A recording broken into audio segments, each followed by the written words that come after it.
Bonjour et bienvenue sur la chaîne Le Culte du Dé pour la suite de nos aventures désespérées dans les contrées de l'horreur, où nos aventuriers vont essayer de résoudre le mystère de Yig, d'empêcher Yig de revenir sur Terre, et donc de mettre en échec le peuple serpent. Alors, on va commencer tout de suite avec Trish, qui va se diriger, enfin avant de se diriger d'ailleurs, elle va se reposer, donc elle va reprendre un de vie et un de santé mentale, et elle va essayer également de se débarrasser de sa condition hallucination. Donc elle tire un dé sur un 5 ou un 6, elle n'est plus hallucinée, et elle fait un 4. Voilà. Ça commence bien. Alors, donc, elle s'est reposée, elle se dirige maintenant sur le cœur de l'Afrique, on va essayer de résoudre le mystère.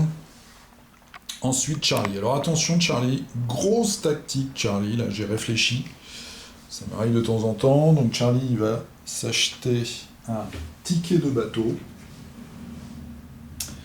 Il est à San Francisco, il va se déplacer de 1, donc monter tout en haut ici, dépenser son ticket de bateau pour arriver de l'autre côté, alors voilà, juste là. Il avait également un ticket de train, donc il peut le dépenser, il peut dépenser jusqu'à 2 tickets. Et il arrive dans la Tunguska, à côté de notre fameuse rumeur. On va essayer de se débarrasser de cette cochonnerie.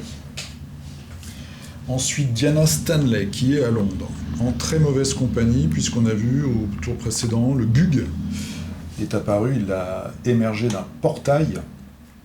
Elle va se déplacer de 1 pour aller à Rome, et elle va essayer de faire son affaire à la goule, et peut-être de fermer le portail qui se trouve à Rome. Ensuite, et enfin, nous avons Leo Anderson, qui est en Amazonie. Alors, j'avais dit au tour précédent qu'il allait essayer de régler son affaire occultiste, mais il lui reste plus qu'un point de vie, parce qu'il a 5 blessures sur 6. Donc, ce qu'il va faire, en fait, c'est qu'il va aller à Buenos Aires, qui est sa ville de départ. Et il va essayer de se débarrasser de sa condition empoisonnée, qu'il a magnifiquement réussi à contracter au tour dernier, empoisonné. Donc il se repose, on retourne la carte, et là, attention les yeux, Arcane Infection, infection magique. Votre sang brûle et rend vos veines brillantes, magnifique. Ce n'est pas votre sang qui est empoisonné, mais quelque chose de bien plus difficile à vous débarrasser. Faites un test de savoir. Donc c'est une infection magique. C'est un coup d'X, ça c'est sûr. Test de savoir, il a 2. Donc on va faire 2 dés. On a un indice, on pourrait peut-être relancer un dé. On fait un 3 et un 4. On va dépenser son indice pour relancer un dé. Et on fait un 5. Super. Donc, si vous réussissez, vous pouvez vous débarrasser de cette carte. Vous pouvez défausser cette carte. Est-ce que j'arrive à faire le point? Voilà. Il a réussi à se débarrasser de son empoisonnement magique. Bon, il est à Buenos Aires. Il a plus d'indices, mais au moins, il est plus empoisonné. Donc on pourra se reposer au tour suivant. C'est parti pour la rencontre avec le mystère. Alors, est-ce que Trish va réussir à résoudre ce mystère? Donc, comme on avait vu la dernière fois, l'avènement du peuple serpent, il faut faire un test d'observation à -1, donc elle a 4. 4 moins 1, ça fait 3, sachant qu'elle a 3 indices, donc elle pourrait également rejeter un dé. Double 6 et un 2. Impeccable. Donc elle dépense 2 indices, et on pose le petit token, le petit pion mystère, on le met sur la carte. Donc à la fin de la phase mythe, si on est encore vivant, eh bien on aura résolu le premier mystère. Donc ça c'est vraiment super. Maintenant on passe à Charlie qui est à la Tunguska et qui va essayer de nous débarrasser de la rumeur. Alors la rumeur, il faut faire un test d'observation et après dépenser 2 indices. Alors les 2 indices, il les a, pardon. Et observation, il a 4. Alors, allez, Charlie, ce serait bien là, de faire un peu, de nettoyer un peu tout ça. Double 1, 1, 2 et 1, 6. Super. Donc il dépense ces 2 indices. Et on met fin à cette satanée rumeur. Voilà, ça y est. On en est débarrassé. Donc on est tranquille à ce niveau-là. Ça, c'est fait. Pour l'instant, tout va bien. Ensuite, on se retrouve à Rome avec notre jolie Diana, qui est plus jolie que sa figurine. Voilà. Alors là, déjà, il va falloir se coltiner la goule. La goule, elle a donc, on a +1. Donc on voit ici la goule, une goule cannibale qui doit qui hante les cimetières et dévore les cadavres. Alors +1, donc de toute façon Diana a une habilité qui réduit toujours la terreur, la valeur ici avec le petit cerveau à 1. Et +1, donc elle peut tirer 2 dés. 2 dés, 1 et 3, c'est loupé, donc elle prend quand même 1 point de santé mentale en moins. Voilà, 5, donc ça la met à 4, c'est pas très grave. Et maintenant, on a donc un test de combat sans malus, on doit faire 2 touches pour ne pas avoir de blessure, et 1 touche pour détruire la goule. On a 3, on va quand même essayer de... La messe, je l'ai mis chez elle. Non, la messe, elle n'est pas chez elle. La messe, elle est chez Charlie. Je me suis trompé dans mes petits... Elle va lancer son sort flétrissement. Alors la goule doit déjà être pas mal flétrie, mais... On va quand même lancer ce sort, là, flétrissement. On va faire un test de savoir normal. Et si on réussit, on a +3 au combat pour nous assurer la victoire. Grâce à notre manuscrit, on a +1. Donc ça fait 5 dés. On va lancer 5 dés. On fait 2 réussites, donc c'est réussi. On a +3 au combat, +3, on avait déjà 3, donc 3 + 3, 6. Pas de malus. 6 dés. On doit faire 1 réussite pour tuer la goule, 2 réussites pour pas se prendre de blessures.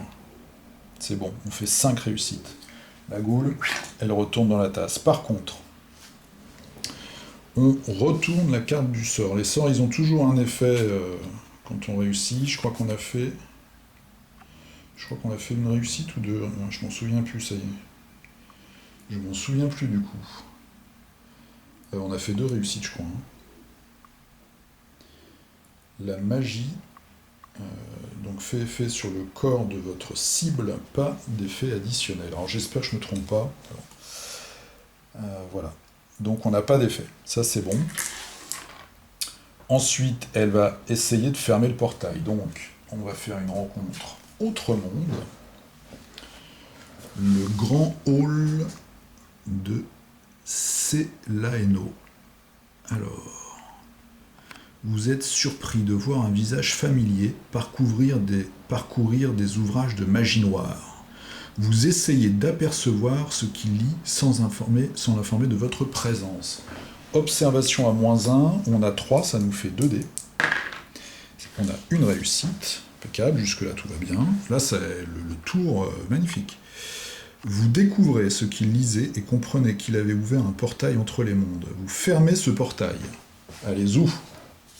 Portail de Rome en moins. Il faut toujours se méfier des portails, déjà ça fait avancer le destin, et puis en plus il y a parfois des cartes mythes qui sont très très violentes au niveau des portails.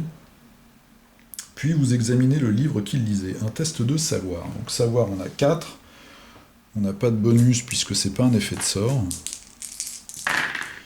Et on fait aucune réussite, ça c'est loupé. Si vous réussissez, nanana. Si vous échouez,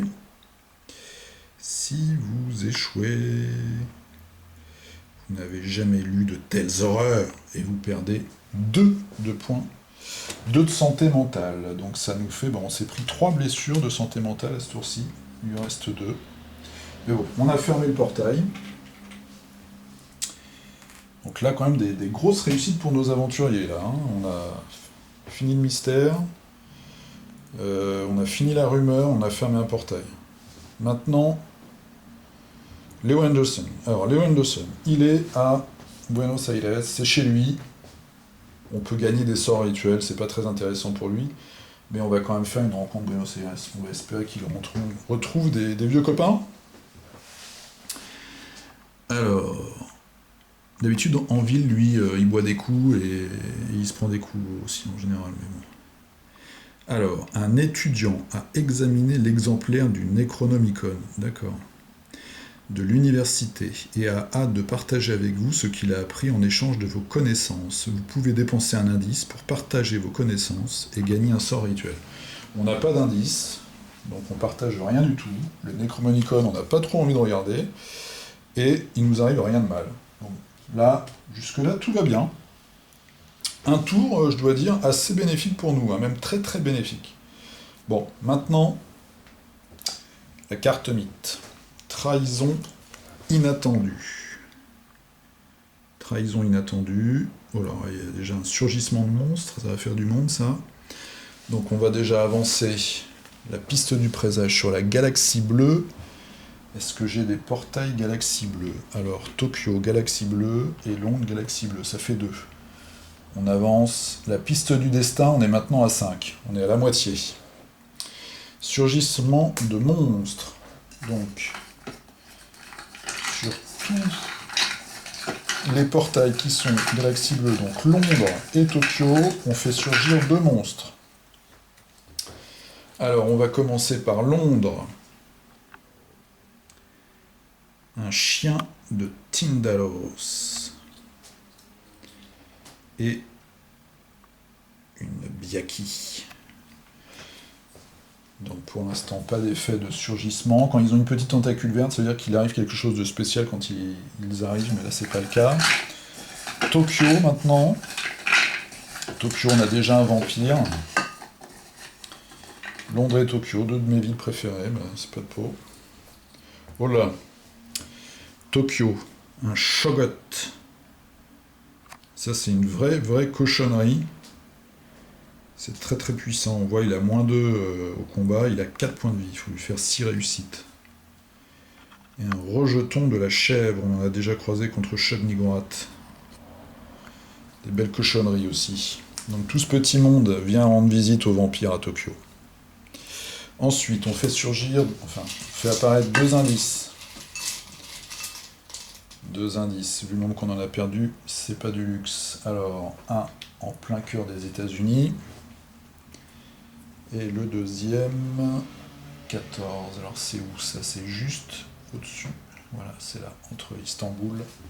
Enfin, au-dessus de Rome, au-dessus d'Istanbul. Ensuite, alors, trahison inattendue. Je sais pas ce que c'est. Après des semaines à affronter des créatures anciennes et monstrueuses, vous n'étiez pas prêt pour quelque chose d'aussi dur et personnel que la trahison d'un associé. Les mensonges peuvent être aussi destructeurs que n'importe quelle malédiction de sorcier. Chaque investigateur avec au moins une ressource alliée perd 3 vies et défausse un allié. Alors, on avait fait le ménage la dernière fois, sauf que nous avons Trish, elle a la mystique Bounty Hunter, et là c'est le drame. Donc la chasseuse de primes mystique, qu'on voit ici, qui ne va pas encore être... Ça c'est une personne qui a un équilibre mental vacillant, on va dire. Elle perd... Ah oui d'accord, elle perd 3 vies. Bien messieurs, dames. Je défausse cette vilaine femme. 3 vies, elle a 4 blessures, plus 3, 7. Notre pauvre petite Trish Scarborough, qui a pourtant réussi à résoudre le mystère, elle décède, trahie par une jeune femme qu'elle vient juste de rencontrer. Trish meurt, c'est la première fois que j'ai une investigatrice qui meurt pendant que je filme. Voilà, Trish est morte. Trish est morte. Alors, nous allons... Donc l'hallucination, plus halluciner. Hein. Alors, quand on a un héros qui meurt, c'est très simple. On place un pion, donc elle est morte, non pas par folie, mais sûrement un coup de poignard dans le dos ou un sort. On place un petit token, voilà, un point de dommage. On garde ses possessions, donc elle avait un ticket de train, un indice et son 45 automatique. Et les autres investigateurs, s'ils se rendent sur cette case, peuvent essayer de résoudre une action pour récupérer ses possessions. Voilà, donc au tour prochain, je prendrai un autre investigateur. Je vous rappelle que moi, ma règle, c'est comme on part à 4, si on a 4 morts, on a perdu la partie. Voilà, on a perdu Trish. Trish qui était la meilleure d'entre nous. Donc, encore une carte mythe. Voilà, assez macabre. Alors, nous avons par contre, grâce à elle, réussi à arrêter l'avènement du peuple serpent. Donc ça, c'est notre premier mystère. On passe au deuxième mystère. Il faut en résoudre 3. Les descendants de Yig. Avec une jeune femme charmante, mais très mal entourée. Alors,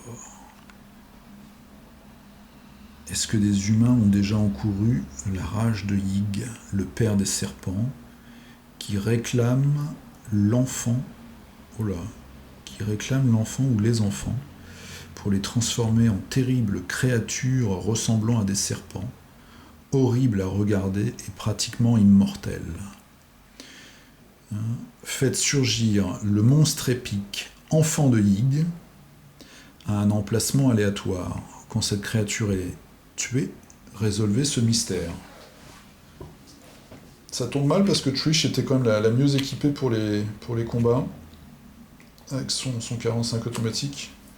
Diana est pas mal aussi, mais elle a 3 blessures et 3 de santé mentale en moins. Donc, bon. Alors, l'enfant de Yig. L'enfant de Yig. Le voilà. Donc c'est cette jeune femme qui doit porter l'enfant de Yig, je pense. Alors, quelles sont ses capacités ? -1. Oh, -1 en observation. Et -2 en combat, 2 blessures. Alors, si vous loupez le test d'observation, bougez ce monstre épique à un endroit aléatoire. Ah, d'accord. Encore un truc qui va se promener sur toute la carte pour nous échapper. Et donc, endurance de la créature, c'est le nombre d'investigateurs plus 2. Donc, ça lui fait 6 points de vie. Et pour la combattre, il faut déjà réussir un test d'observation, sinon elle s'échappe. Voilà, donc on a réussi à arrêter le peuple serpent, mais trop tard. Ils ont dû capturer une jeune vierge. Elle est maintenant fécondée par l'horrible Yig, et on arrive, donc j'ai tiré un indice aléatoire, et c'est l'Amazonie, juste à côté de Léo. Alors, est-ce que Léo va nous faire un coup d'éclat ? On a déjà un cultiste là-bas. Voilà, un cultiste qui a accueilli l'enfant de Yig, sûrement dans un temple perdu dans l'Amazonie. Et il va nous falloir déjouer ce plan machiavélique. Donc c'était le tour 5. Alors du bon et du mauvais, on est endeuillé par la perte de Trish. Je vais pour le tour prochain prendre un ou une nouvelle investigatrice ou investigateur. Je pense que je vais choisir quelqu'un qui se débrouille bien au combat pour essayer de dézinguer cette malheureuse jeune femme et qui n'est de toute façon plus elle-même puisqu'elle porte l'enfant du terrifiant père des serpents. Voilà, je vous dis au prochain épisode des Contrées de l'horreur contre Yig.